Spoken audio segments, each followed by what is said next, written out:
Hey everybody!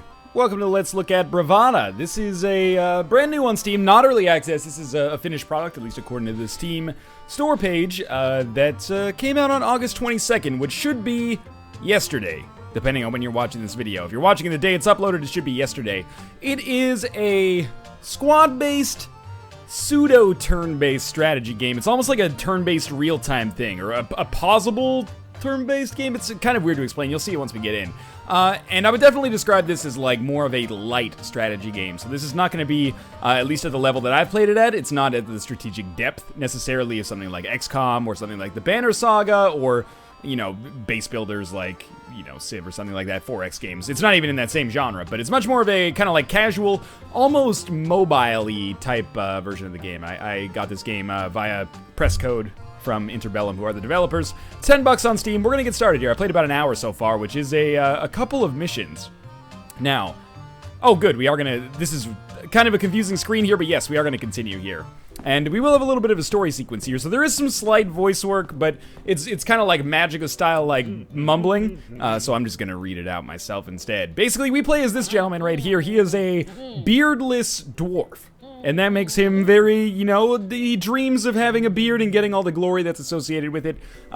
So he kind of like concocts this imaginary world, at least from what I've seen so far, where he can actually, you know, be a hero as opposed to just kind of, you know, being a farm assistant or something like that, which is, pardon me, what the first mission was like. I should never eat the Nature Valley granola bar before starting the video. Classic mistake, I got a little bit of nut stuck in my throat. That didn't necessarily come out right.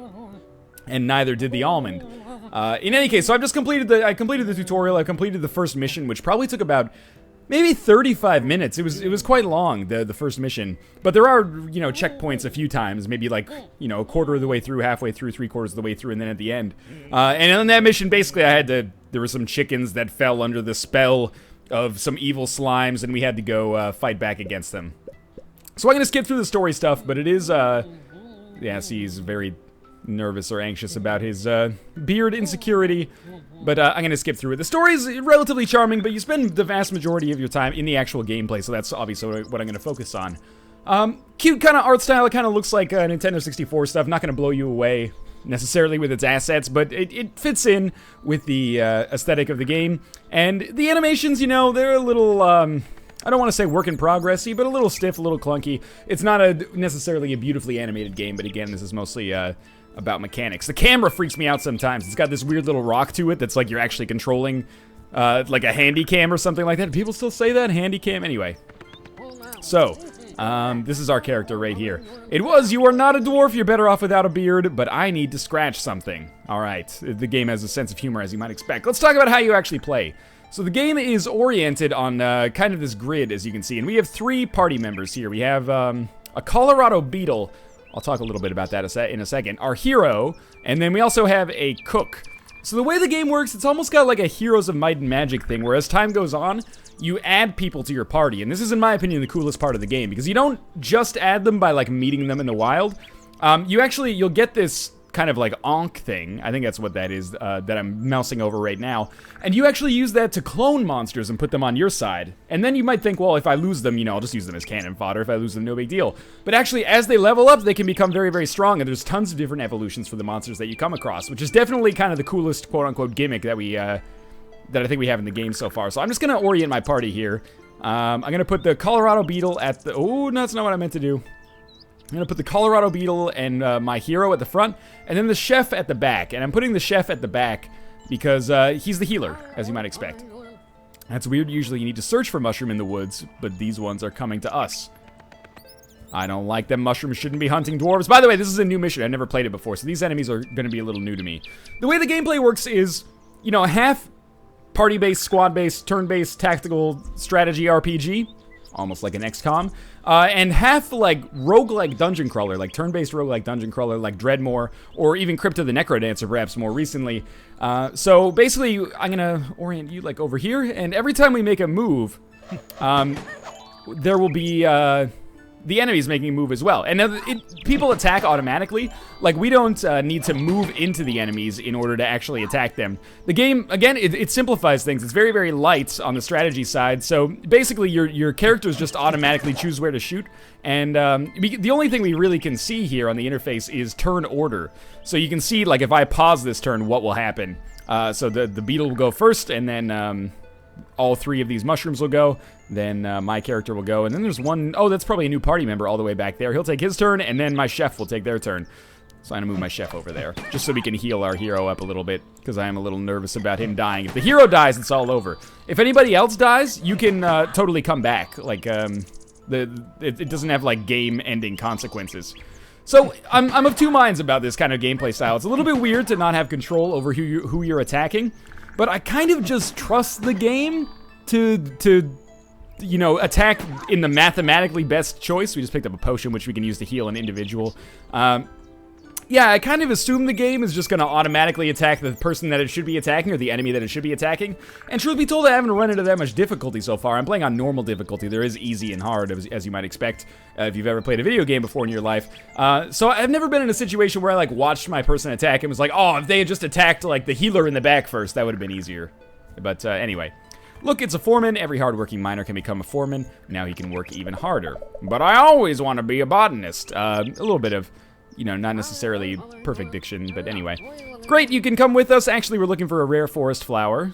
All right, so once we discover him a little closer, like that, he becomes a member of our party. We can take a look at him. So, foreman. Duties include working harder. So he's got 40% defense, 71 attack. Let's compare that to, like, our hero. 15% defense, 50 attack. Wow.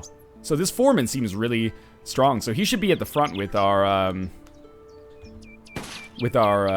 like, melee units, which is what basically all characters are, except for me, or not me, but the hero. The hero is actually a ranged unit now, because he has twin pistols. This is not just like a sword and sorcery type game. Kind of started out like that, and then I got, like, dual Berettas after finishing one of the missions, and I was like, oh, okay, you know, it's got a sense of humor, you know? It wears its heart on its sleeve in a funny way, at least.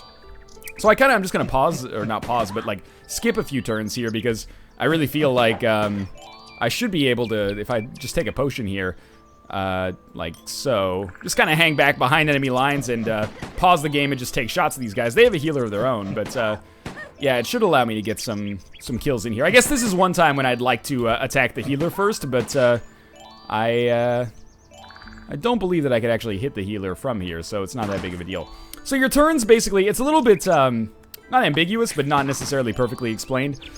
Your turn is over either when you make one squad-wide move by, like, moving everybody at once, like I'm doing with the keyboard right now, or your turn is over if you manually rearrange somebody, which you can do. This is our hero again. Any equipment that you get, he actually wears on him, which is kind of nice. There's a lot of games that don't do that. So we can choose to either level up his attack, and you can see how we'll go here, or we can choose to level up his HP, which will still give him a slight bonus to attack, or you can level up his defense, but I like going, like, full attack.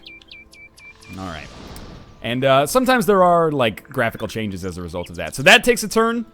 That takes a turn, but moving the whole squad at once doesn't actually take a turn. So we're gonna move over here. I think the speed stat of a unit determines, no, that's not good. I believe the speed stat of a unit determines, how quickly it goes in the turn order. So I just healed one of my units there. You can use an item without ending your turn. You know, every game's a little different in what actually constitutes, like, the end of a turn and what constitutes just, like, a free action. Gods will be watching. Everything else, all other turn-based games, XCOM, etc., etc.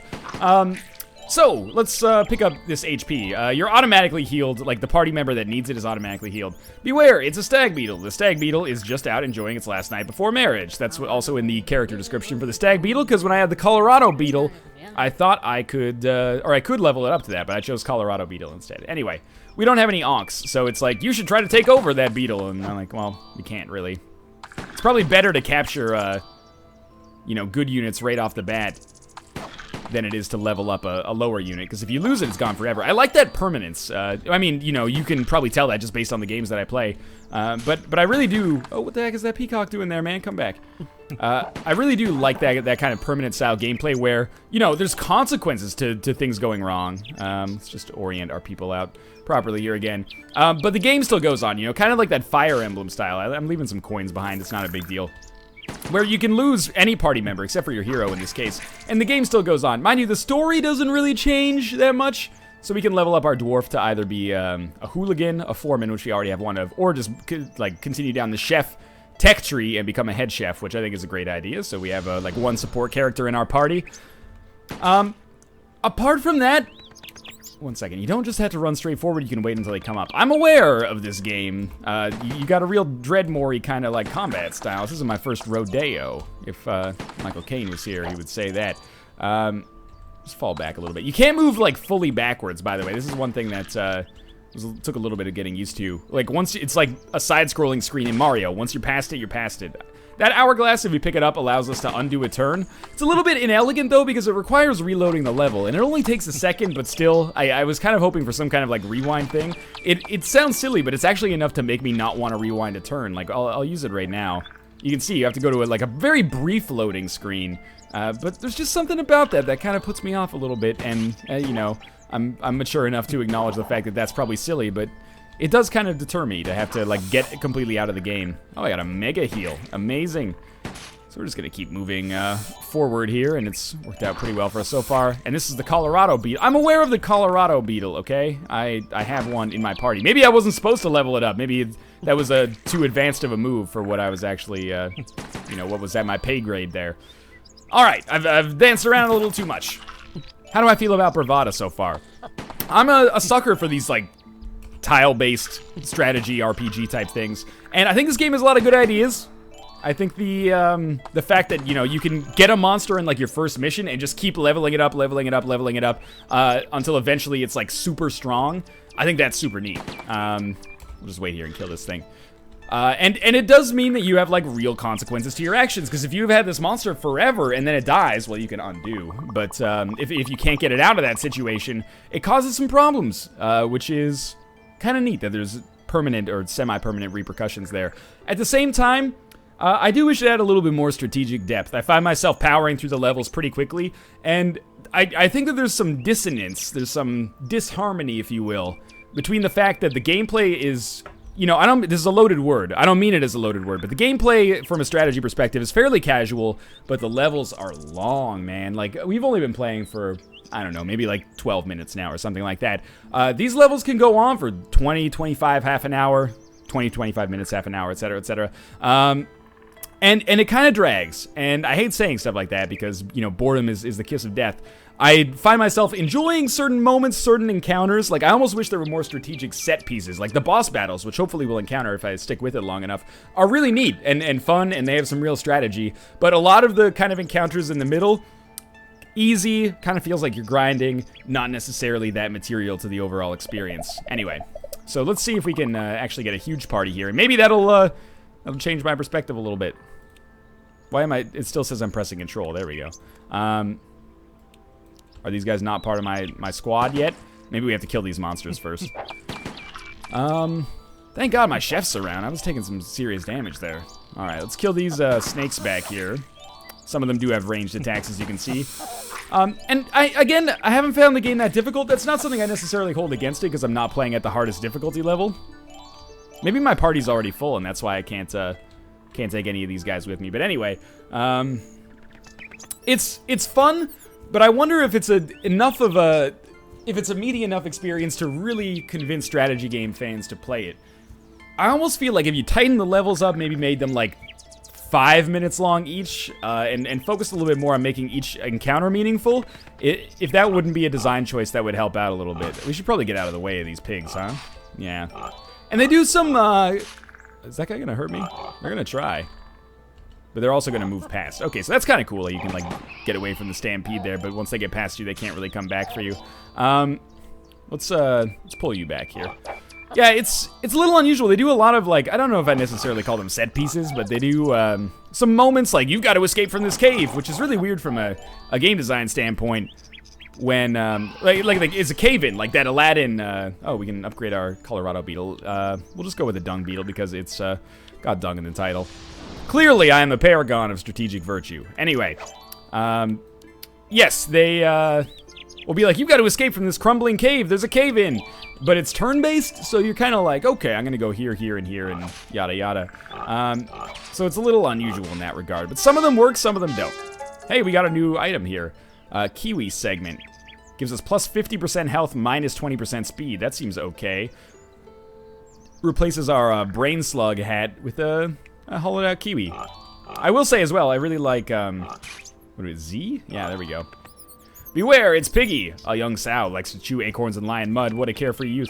I like how it has the different aesthetics. I'm just gonna wait here and kill whatever ones come by. It has the different aesthetics depending on what you equip yourself with. A lot of games don't actually do that, and it's a nice touch. But I feel like there's almost just too many encounters, man.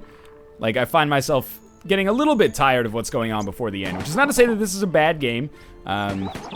It's just not necessarily my go-to for strategy stuff, and I'm not necessarily saying it's overpriced either. But I do think that if this is the kind of thing that was a little bit cheaper, considering the kind of weight of the experience, it seems like that might be a little bit of an easier sell.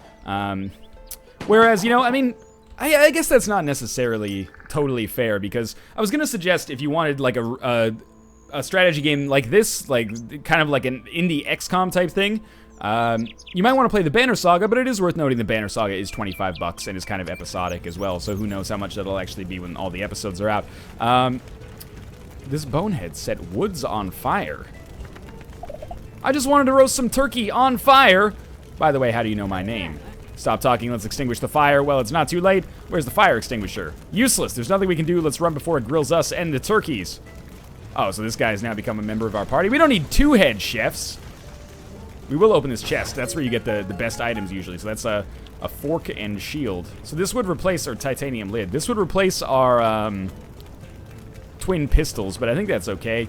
I assume that when I get equipment, it's best to actually take it with us. So this is like the second stage of this mission. Missions so far have been divided up into 2 or 3 different stages, which is fine. But I think I've said my piece on the game. It's not that it's a bad game. There are some things about it that make it a little bit difficult to recommend, but mostly, you know, there have been times, especially when we come to boss battles, that I've had fun with it. But it hasn't quite been. Is that fire catching up to me, by the way? Yeah, it is. Oh, Jesus.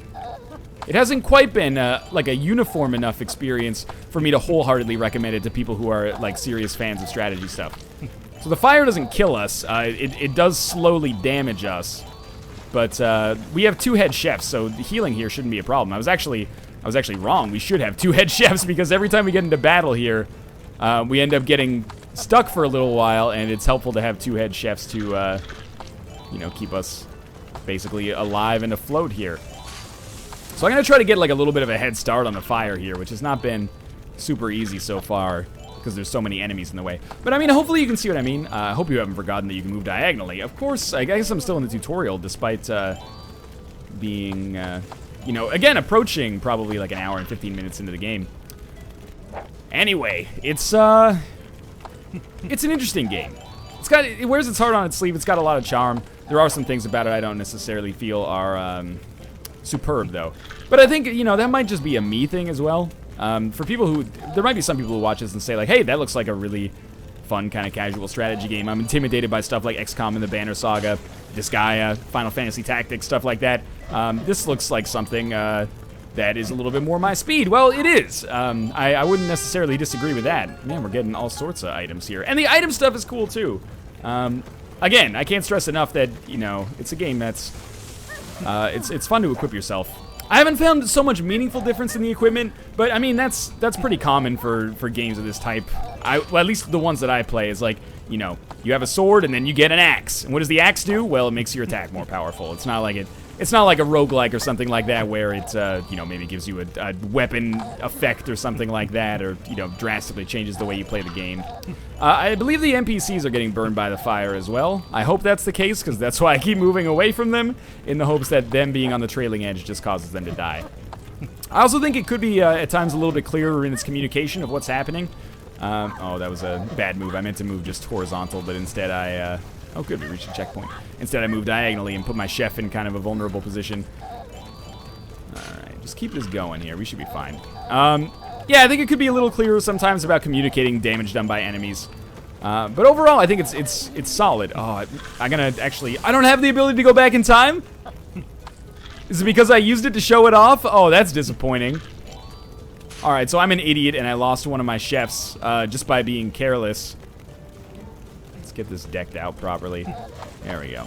Yeah, that was really dumb of me. I can I can clone an enemy. I should show that off because, you know, that's one of the reasons we're here. So let's clone this weird ranged mushroom thing. And we'll put it like here. So it's a toadstool. It has ranged attacks, sidekick of many short Mediterranean plumbers. These mushrooms will cheerfully cause mischief and point you in the wrong direction. Weird, that's not the button I should have pressed. Alright, so now that comes over to our side, it'll probably have, like, well, it's going to be very low level to start with. So it's not going to be great, but once we get it leveled up, it can probably be substantially important for us as time goes on. Alright, we killed the king of the slimes in the last mission, which I guess is why these guys are mad. See, like there, I already got one of my teammates killed like an ass. And my chef died too. Holy crap. Every time one of your party members dies, though, you do get a new soul amulet. We gotta get some people over here. You get a new soul amulet, which allows you to, clone an enemy. So I think we're gonna do that. We'll clone this blue slime here. Magic slug, sorry.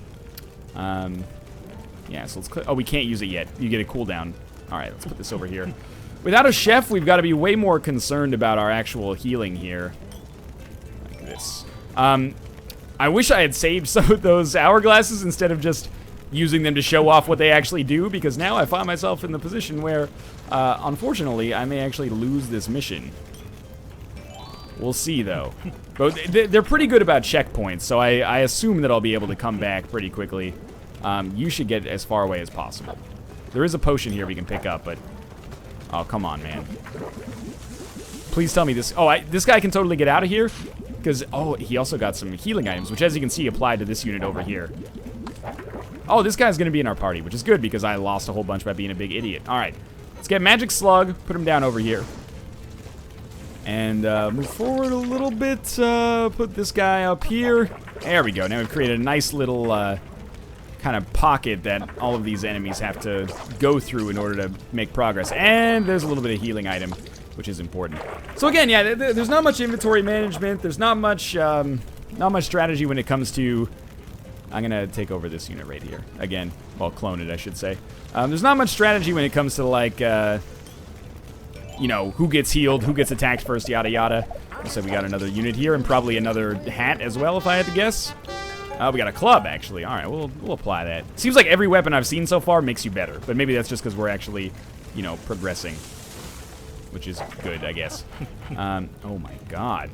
With no healer, we actually run the risk of somebody getting quite a lot of trouble here. No, they're gonna live. Just barely. You should probably get the heck out of the way. Oh, but now my hero's in a bit of a dire strait. With no potions to back him up. There we go. It smells of barbecue here. I adore roasted boar ribs. Yeah, you know, there's some humor. Oh my god! Well, I didn't expect that, but we can upgrade. Should we be a carpenter or a warrior? Well, looks like carpenter has more HP, and warrior has more everything else except speed, I guess. And when one person levels up, by the way, everybody levels up, which is why everybody gets healed so often. Whenever there's a level, everybody comes back to full HP, which is nice. But again, it definitely contributes to kind of the game feeling more casual. And I know that casual is a loaded word. I don't necessarily mean it that way. We're going to lose one of our slimes here. Yeah.